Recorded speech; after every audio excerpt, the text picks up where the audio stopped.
ವೀಕ್ಷಕರೇ 2019ರ corona virus ನಿಂದ ಇಡೀ ಭಾರತವೇ ಬೆಚ್ಚಿ ಬಿದ್ದಿತ್ತು. ಏಕೆಂದರೆ ಲಕ್ಷಾಂತರ ಮಟ್ಟದಲ್ಲಿ ಕರೋನಾ ವೈರಸ್ ನಿಂದ ಸಾವಿಗೀಡಾಗಿದ್ದರು. ಅಷ್ಟೇ ಅಲ್ಲದೆ ಇಡೀ ಭಾರತವೇ 6 ತಿಂಗಳ ಕಾಲ ಲಾಕ್ ಡೌನ್ ಮಾಡುವ ಪರಿಸ್ಥಿತಿಗೆ ಭಾರತ ತನ್ನ ಎಲ್ಲ ಆರ್ಥಿಕ ಬಲವನ್ನ ಕಳೆದುಕೊಳ್ಳುವ ಮಟ್ಟಕ್ಕೆ ಹೋಗಿದ್ದು ಯಾರೊಬ್ಬರು ಮರೆಯುವಂತಿಲ್ಲ.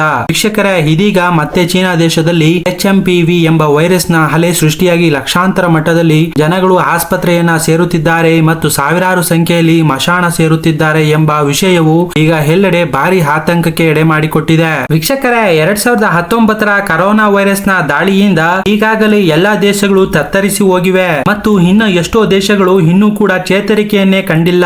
ಅಷ್ಟರ ಒಳಗೇನೆ ಈಗ ಮತ್ತೆ HMP ವೈರಸ್ ಚೀನಾದ ಹಗಲುದ್ದಕ್ಕೂ ಹರಡಿದೆ. ಇದರಿಂದ ಪ್ರಪಂಚದ ಎಲ್ಲಾ ದೇಶಗಳು ನಡುಗಿ ಹೋಗಿವೆ. ವೀಕ್ಷಕರೇ, ಚೀನಾ ದೇಶವು ಬಹಿರಂಗವಾಗಿ ಯುದ್ಧ ಮಾಡಲು ಸಾಧ್ಯವಾಗದೆ ಈ ರೀತಿಯ ಬಯೋಕೆಮಿಕಲ್ ಯುದ್ಧವನ್ನ ಆಂತರಿಕವಾಗಿ ಮಾಡುತ್ತಿದೆ. ಇದರಿಂದ ಬೇರೆ ದೇಶದ ಆರ್ಥಿಕತೆಗೆ ಸೆಡ್ಡು ಹೊಡೆದು ತಾನು ಪ್ರಪಂಚದ ನಂಬರ್ 1 GDP ಆಗಿ ಬೆಳೆಯಬೇಕು ಎಂಬ ದುರಾಸೆಯನ್ನ ಚೀನಾ ದೇಶವು ಈ ರೀತಿಯ ಒಳಸಂಚನ್ನು ರೂಪಿಸಿ ಮಾಡುತ್ತಿದೆ. ಇದರಿಂದ ಪ್ರತಿ ಬಾರಿಯೂ ಚೀನಾ ದೇಶದಲ್ಲಿಯೇ ಔಷಧಿ ಇಲ್ಲದಂತಹ ಕಾಯಿಲೆಗಳು ವರ್ಷದಿಂದ ವರ್ಷಗಳು ಕಳೆದಂತೆ ಹೆಚ್ಚಾಗುತ್ತಿವೆ ಎಂಬ ಸಂಶಯ ಕೂಡ ಈಗ ಎಲ್ಲಾ ದೇಶಗಳಿಗೆ ಕಂಡು ಬಂದಿದೆ. ಆದರೆ ವೀಕ್ಷಕರೇ, ಚೀನಾ ದೇಶದ ವಿದೇಶಾಂಗ ಸಚಿವಾಲಯ HMP ವೈರಸ್ ಯಾವುದೂ ಇಲ್ಲ, ಇವೆಲ್ಲ ಸುಳ್ಳು ಸುದ್ದಿ ಎಂದು ಹೇಳಿಕೆಯನ್ನ ನೀಡಿದ್ದಾರೆ ಮತ್ತು ಚೀನಾ ದೇಶಕ್ಕೆ ಪ್ರವಾಸಿಗರಿಗೆ ಬರಲು ಯೋಗ್ಯವಾಗಿದೆ ಎಂದು ಕೂಡ ಹೇಳಿದ್ದಾರೆ. ಮತ್ತು ನಮ್ಮ ದೇಶದಿಂದ ಹೋಗಿ ಅಲ್ಲಿ ನೆಲೆಸಿರುವಂತಹ ವ್ಯಕ್ತಿಗಳು ಕೂಡ ಸೋಷಿಯಲ್ ಮೀಡಿಯಾ ಮೂಲಕ ಯಾವುದೇ ರೀತಿಯ ವೈರಸ್ ಇಲ್ಲ ಎಂದು ಹೇಳುತ್ತಿದ್ದಾರೆ.